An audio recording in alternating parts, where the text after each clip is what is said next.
Welcome to your VSO show. This is a program for veterans in Whitman and Hanson and Hanover. And we have with us today our Whitman VSO, Declan Ware. Declan, it's good to see you back again. We haven't had a chance to talk in a little while. Yeah. And we have some good information you're going to be giving people about their benefits today. Yeah, absolutely, Paul. Thanks for having me. Today we're going to be talking about the Veterans Group Life Insurance. We're also going to be talking about veterans health care through the VHA, and we're going to touch on VA compensation as well. Well, but first we have something that we kind of saved from back in November, the Veterans Day party that you guys put together at the VFW. And it was quite something. It was Abington, Rockland, Hanson, and Whitman. Yes. I almost forgot you. Yeah.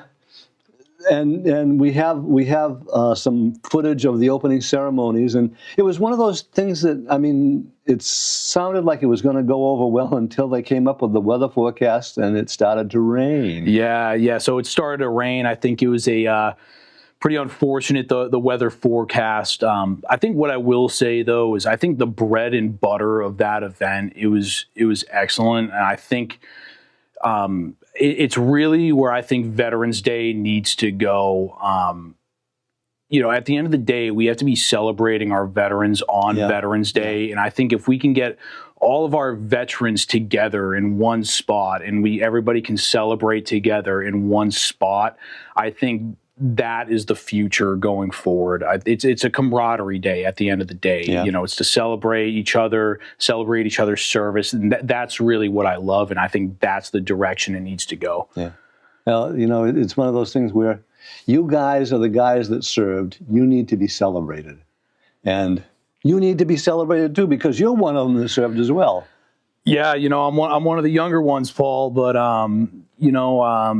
every veteran has a story, and I love hearing every veteran story that comes in my office, just from any branch. Everybody has something, cool, or they've had a cool experience, and I love hearing that. And if sometimes, a veteran comes in and maybe they don't need, assistance with benefits. They may not need that. Maybe they just need somebody to talk to, get something off their back. And it's nice being in the position where, I'm there for a veteran to talk to and hearing the story and being able to share, that similar life experiences. I love it. It's good.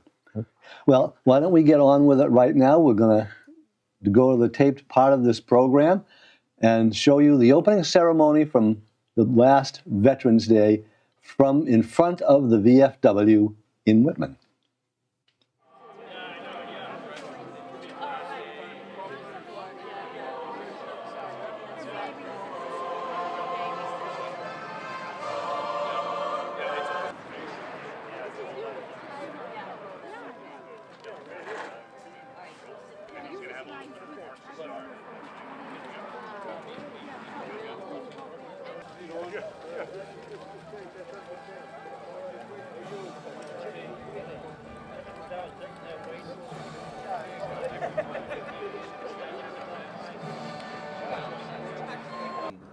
Everyone, please turn your attention to the flag for the Pledge of Allegiance and the National Anthem.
Please join us for the Pledge of Allegiance. I pledge allegiance to the flag of the United States of America and to the republic for which it stands, one nation, under God, indivisible, with liberty and justice for all. Again, good afternoon and welcome to the first annual Veterans Day celebration for the veterans of Whitman, Hanson, Abington, and Rockland. We come together as four towns, but really we're one community, the veterans community. Today we honor all of those who have served our nation and to celebrate the spirit of service that unites us all, old and young alike. Our veterans have stood watch in times of peace and faced danger in times of war, protecting the freedoms we hold dear. Their service reminds us that liberty is never free. It is earned and preserved through sacrifice, duty, and unwavering devotion to country.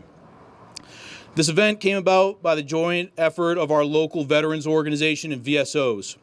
There's a need to find new ways to engage the veterans community. The fact of the matter is the veterans population is declining nationally. We have to come up with new ways to reach veterans and help them get the benefits and support that they have earned. Together as a veterans community, we can ensure that our comrades in arms are taken care of. I'd like to take a minute to thank our local leaders, Bob Dunham, American Legion Post 22, Roger Hendricks, VFW 697, Doc Chapin, First Lieutenant John R. Fox, Chapter DAV, Kyle Collins, VFW 1788, Peter McPhail, DAV Chapter 50, John Melvin, American Legion Post 147, Glenn Trefethan, American Legion Post 226, Ken Coburn, American Legion 112, Brian Martin, VFW 5737, Jeff Najarian, Rockland Veterans Council.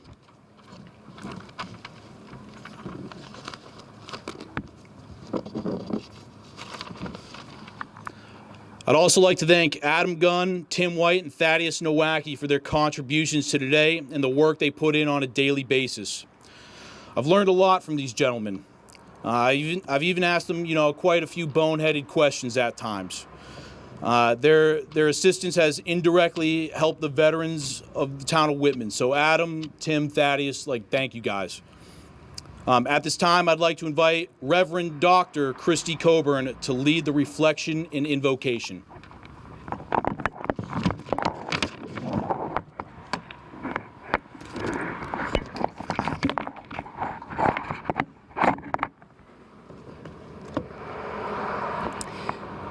When we think of Veterans Day, we often think of uniforms, salutes, flags, waving in the breeze. These symbols matter. They remind us of courage, sacrifice, and service. But our veterans, the men and women we honor today, are so much more than just symbols. They are our neighbors, our parents and our grandparents, our coworkers and our friends. They are the ones who quietly keep showing up to volunteer, to lend a hand, to make sure the flag is raised and lowered, and to make sure history is not forgotten. And today, we hold in our hearts one of our own whose story reminds us why days like today matter.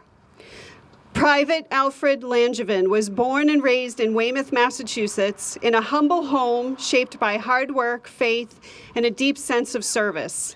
He joined the Army in January of 1944, and in November of 1944, he was killed in action in the Battle of the Hurtgen Forest in Germany. And when his body couldn't be recovered, he was listed as missing in action. Now, Veterans Day is not a day set aside to remember the fallen. That's the purpose of Memorial Day. But today, we remember Private Langevin because he is finally home. After more than 80 years, he is home. He lies right now as we speak in honor at the Weymouth Town Hall, where the public is welcome to pay their respects until 3 p.m. today. And tomorrow, he will be escorted through the streets of Weymouth and laid to rest at Fairmount Cemetery. After 8 decades, he has finally made the journey home. So today, as we gather to eat and to laugh together in friendship, we do so with gratitude. Gratitude for those who have served and for those who keep serving still, and especially for those who never came home alive and the families who will forever grieve their deaths. May we not only thank our veterans today, but also learn from them. Learn to live with courage, to act with compassion, and to serve something larger than ourselves. And so now let us join our hearts and our minds together in a moment of gratitude and prayer. Holy God, we give thanks for all who have served and all who continue to serve. We especially remember the family of Private Alfred Langevin and the families of all our killed in action, missing in action, and prisoners of war. May they be supported by our prayers and comforted by our love. Bless this day and bless this gathering. Bless our food, our laughter, our friendship, and our time together. May our gratitude deepen into kindness, our remembrance deepen into action, and our community deepen into a living tribute to peace. Let us join together in the name of peace and say, Amen.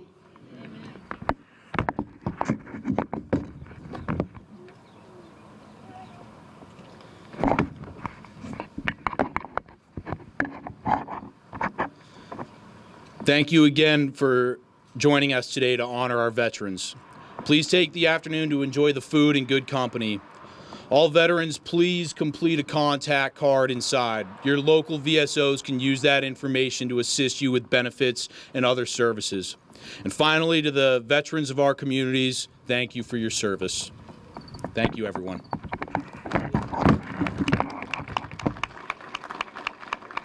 Thank you.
Well, that was the opening ceremonies from Veterans Day celebration with 4 towns celebrating together. And if it hadn't been a rain forecast in that day, we probably would have had a lot more people there. Yeah.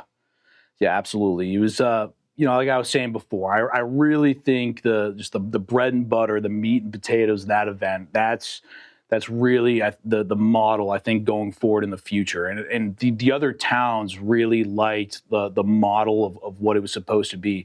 It put myself in the town of Whitman in a very different situation where we were the first town to run this thing. And so we had to run this beta test and see how it went. And I think every year we're going to take that event and improve on it. So I think it'll be good going forward in the future. Yeah, that'll be very good. Okay, now the first topic we're going to talk to seriously here now is going to be the veterans' life insurance. So Yes. You want to just go through a little bit of that? Yes. So veterans are qualified for term life insurance, and I don't think a lot of veterans realize that. Now, there's certain eligibility requirements for this.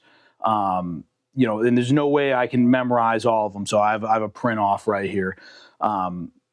So the veteran, if you may be qualified if the veteran had, a service members group life insurance policy or SGLI policy while you were in the military and you're within 1 year and 120 days of being released from an active duty period of 30 days or more. That's eligibility 1. Eligibility 2, You're within 1 year and 120 days of retiring or being released from the Ready Reserve or National Guard. And I want to rewind on that. The Ready Reserve. The Ready Reserve is every veteran that came out of the military. When they sign the dotted line, they're really on the hook for 8 years. And what I mean by that is, so say if I sign, a 3-year active duty commitment, I still owe 5 years in the individual Ready Reserve. So when my individual Ready Reserve date expires, I have from 1 year and 120 days to apply to convert that SGLI policy to that VGLI, the Veterans Group Life Insurance Policy. So that's kind of what it means by that. It's not necessarily immediately when you get out of the active duty period. You could be eligible from the Ready Reserve period as well. So is that just kind of like a transfer from one insurance to the other? Exactly, Paul. That's right. It's going from essentially the active duty life insurance policy to now the veterans life insurance policy. All your benefits and your previous premiums are all taken care of. So is that on that transfer? So the premiums change. For the VGLI, it's based off age brackets of 5 years. So every 5 years you could go up in payment. If I remember off the top of my head correctly, like a $250,000 life insurance policy, $250,000 life insurance policy for somebody 30 or younger could be, I want to say it was roughly $15 a month. But then once you hit that the next age bracket, it could go up, say to $20. The next 5-year age bracket could go up another $5. And then, once you really get to that, advanced, I'm going to say advanced age. But I think once you get up, 80 plus, that's when it really starts getting expensive. It could be, $2,000 or more by that point. So the premiums definitely change, and it changes with age. Yeah. Do they have different terms on these? I think there are 10-year terms and 20-year terms in normal term life insurance.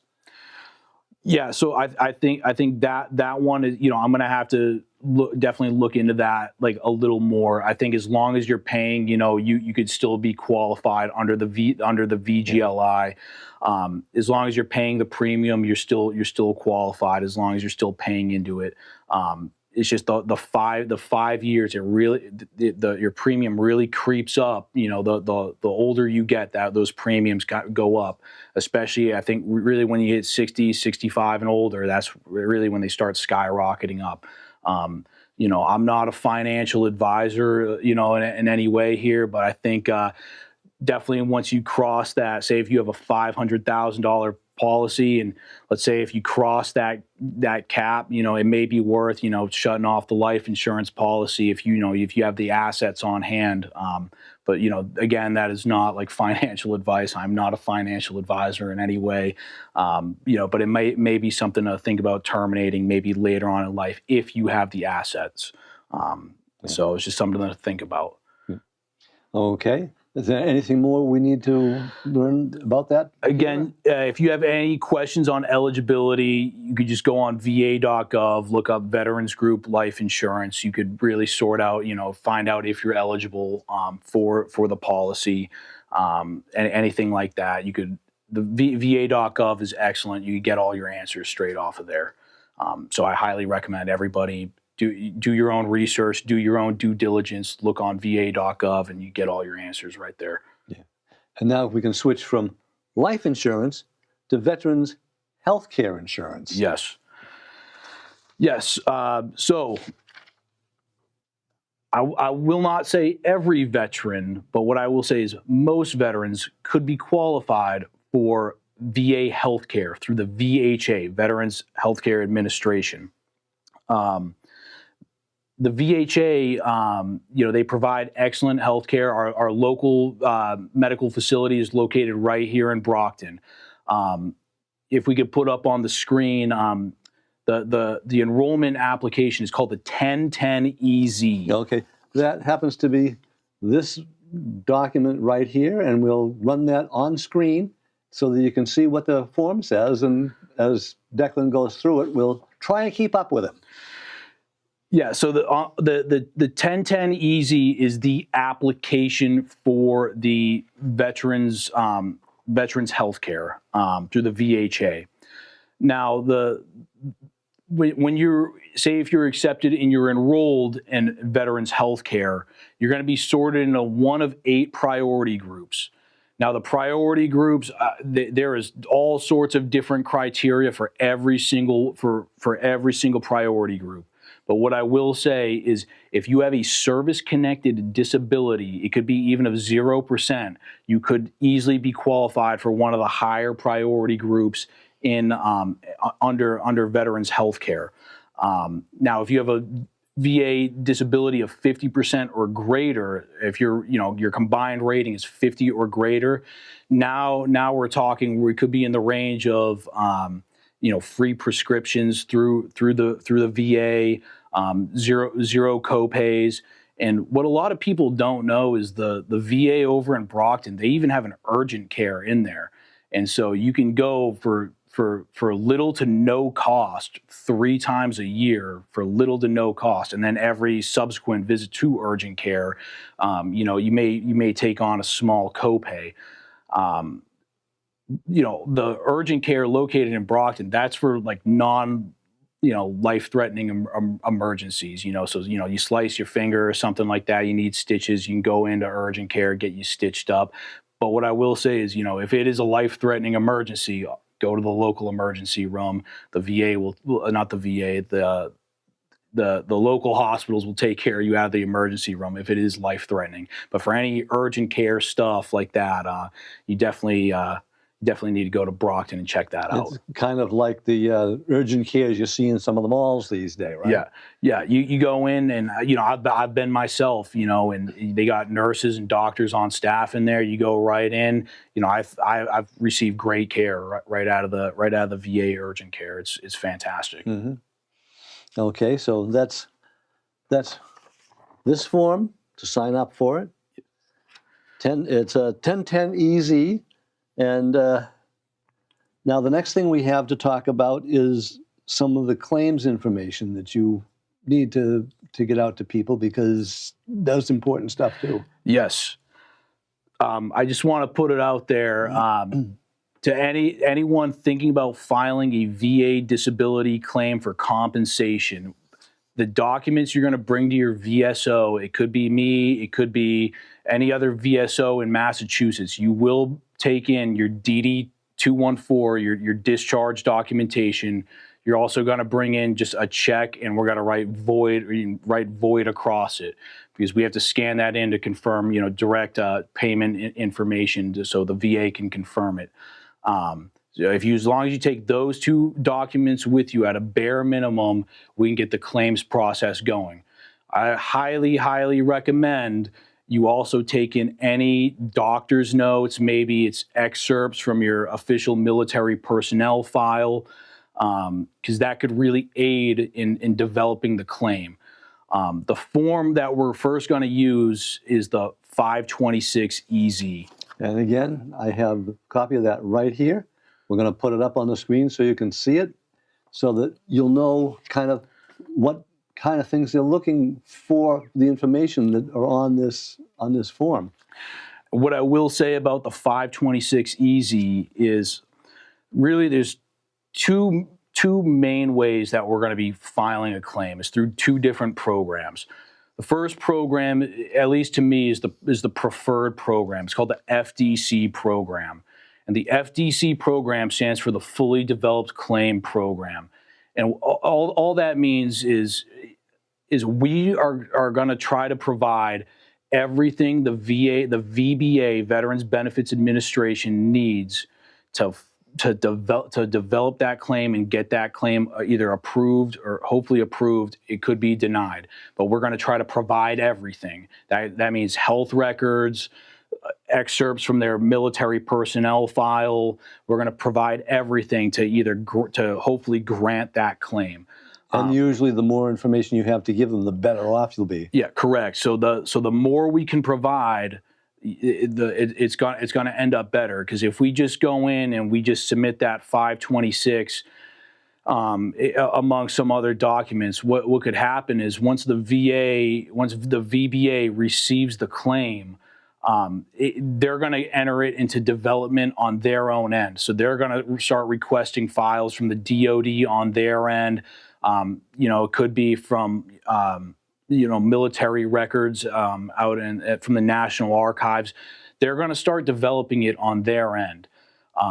We want to try to provide everything up front through the FDC type of claim, where we just provide everything. Hopefully the VBA can make an expedited decision off of that. Now, just because we file FDC, fully developed claim, that does not mean that it's necessarily going to be expedited.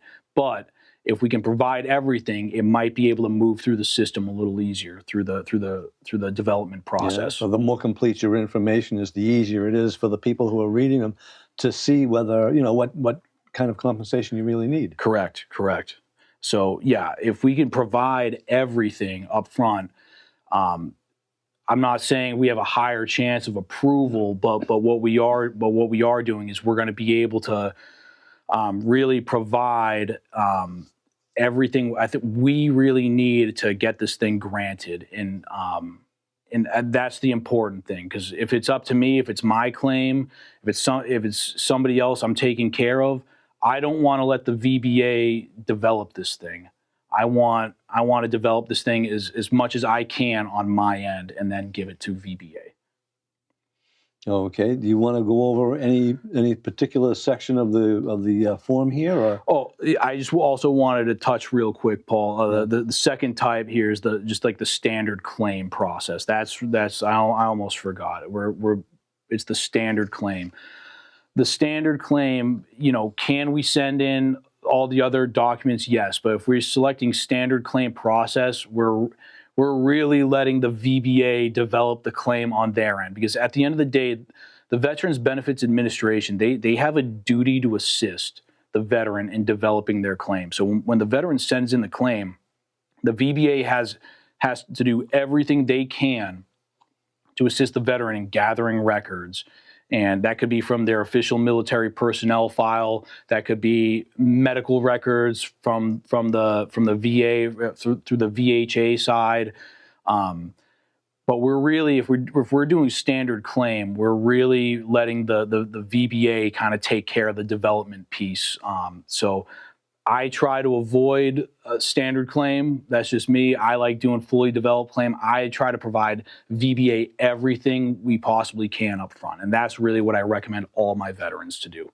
Yeah, and if you're giving stuff to the VBA, they're going to be looking to verify that information, correct? Oh, absolutely. They're going to be going through everything that is documented on the 526, everything that we say or submit in statement on, we're going to show the subsequent forms here, but everything that we tell the VBA, they're going to verify this for legitimacy.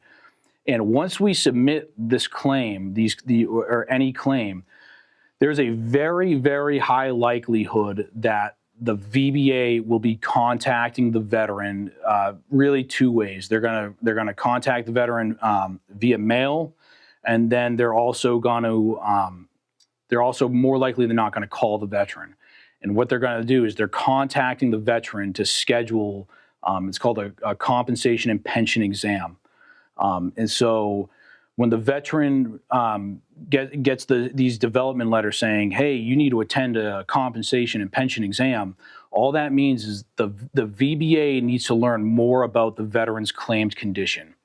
So let's say like a veteran is claiming, let's say like a knee condition. And there's maybe not a lot of doctor's notes, or maybe it's a little spotty. The VBA will contact the veteran saying, hey, you need to go to one of our doctors or one of our subcontracted doctors to confirm or deny, or we can learn about the severity of the condition. So you go, they'll schedule it for you. All you have to do is show up.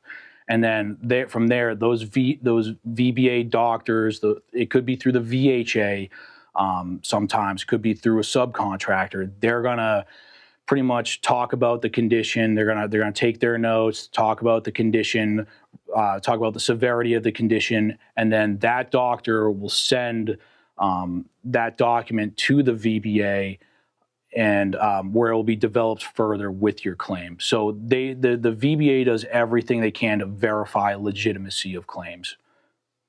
Oh, that's good. Because the better the information you have coming in, the quicker it'll be verified. Yes. And that should help expedite the claim better. Yeah, and so sometimes, it can take a while sometimes for this development to happen.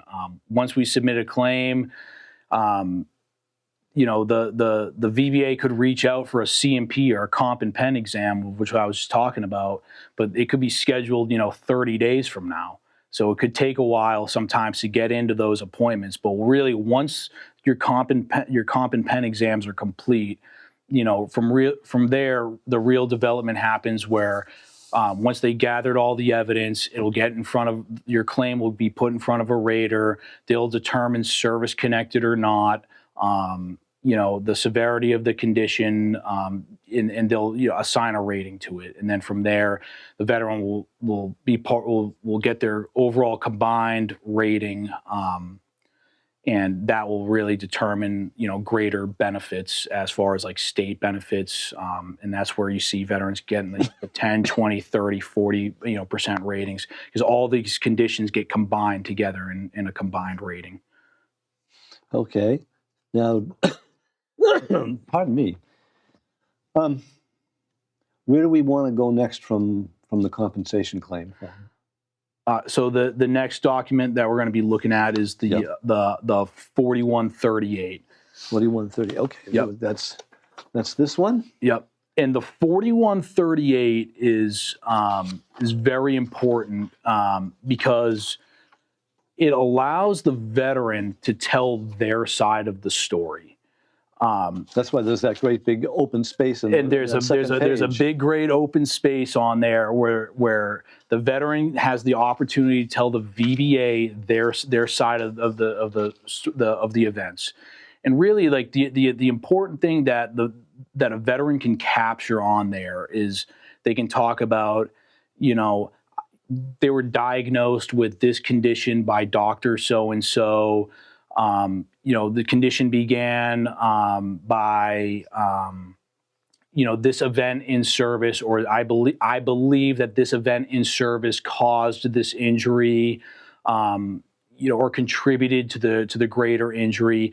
I think if we can really get that and we can document that on paper, the veteran has the opportunity to tell their side of the events. Because if not, if the veteran doesn't write any of this, at the end of the day, this claim is going to get in front of a rater, and the rater has nothing to read. But if the rater at the VBA will be able to see, get to know the veteran, by their story, and it's good. It really adds to the claim. And I advise all my veterans, submit a 4138 with the claim. Let's tell your side of the story. And it could really help decide a claim favorably if we do this. I think the next document that we're going to be taking a look at here is the intent to file, the 0966, I believe it is, which is this document here. Again, it's a 2-page form. And what the intent to file is it's us letting the VBA know that, hey, a claim is coming your way. And what that does and why it's important is, let's say I have a veteran that comes into my office, and let's say they don't have their medical records together. That the 0966, by filing the 0966, this gives us the real ability to preserve the effective date. So that could be, let's say that's February 10th. Let's just call it February 10th. We file the 0966 on February 10th. We are preserving February 10th as our effective date of benefits. So now let's say it takes 3 months for the veteran to get all their medical records. They really get their ducks in a row here. And let's say it takes us 3 months to officially file the claim. When a decision is made, let's hope favorably,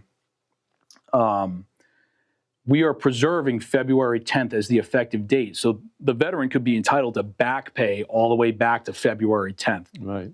So it's really important that we get the intent to file in, preserve the effective date.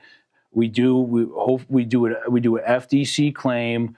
We get all of our ducks in a row. We get all of our medical records. We get our official military personnel file records. We get everything like that.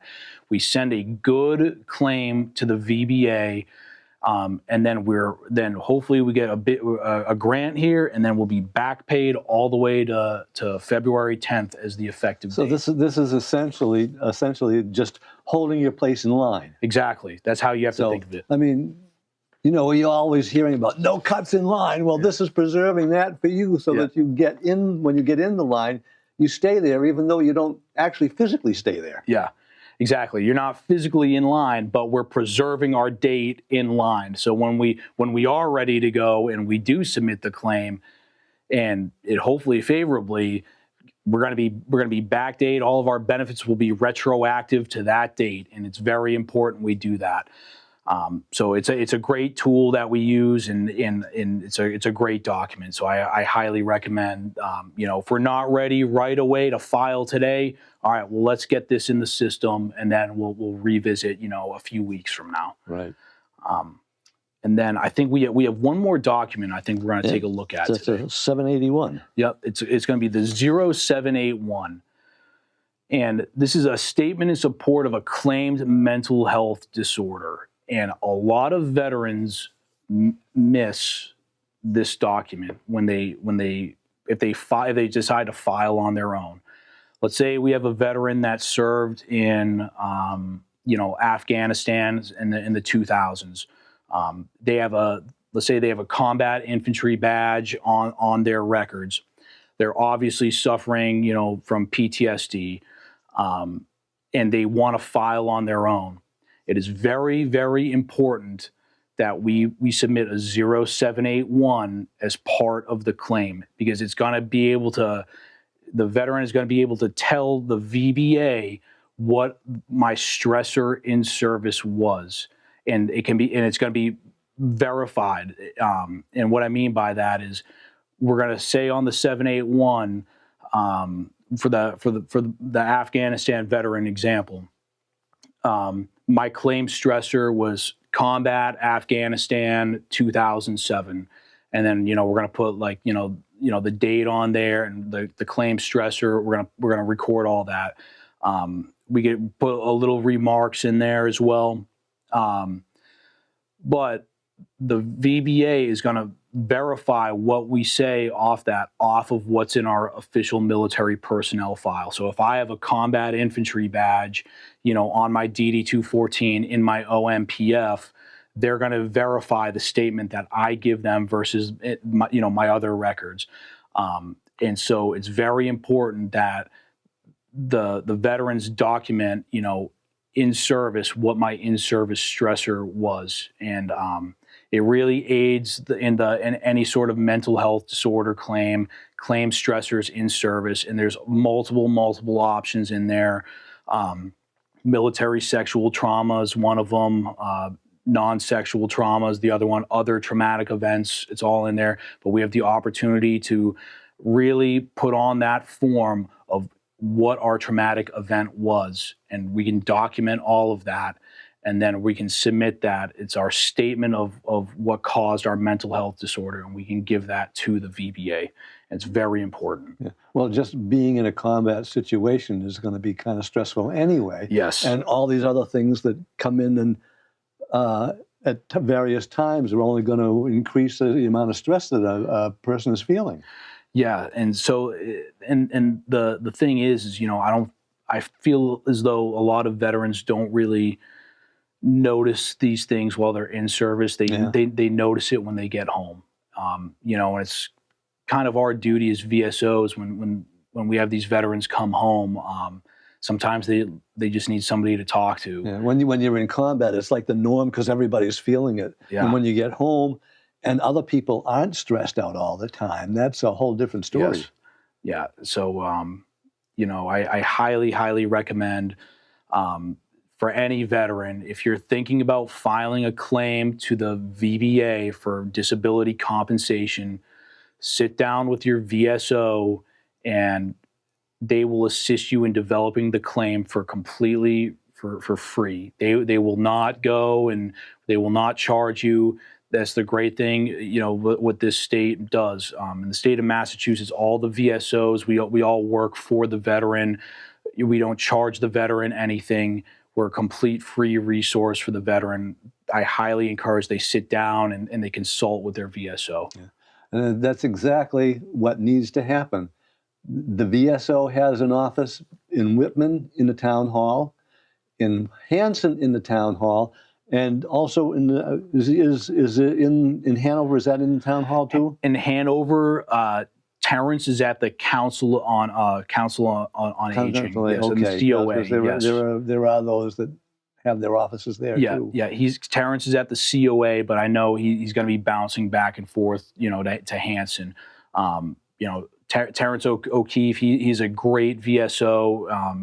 And my veterans in Hanson, Hanover, please go and see him. He's a great resource over there. He really takes care of his veterans. So please, I encourage all of you, if you are thinking about filing for any sort of VA compensation, come in and see us. Like, we are here for you.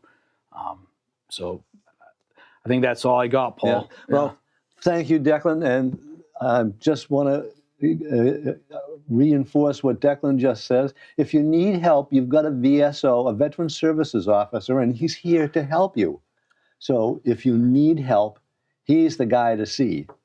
And we're run out of time. So Declan, it's been good talking with you, and we'll be looking forward to doing new shows coming up. We're going to have some guests come on and talk about things that they know something about. And hopefully this will be something that you guys can come in and turn into and actually find something familiar in there. So thank you so much, Declan. Yeah, thank you, Paul. We'll be back again soon with a new program.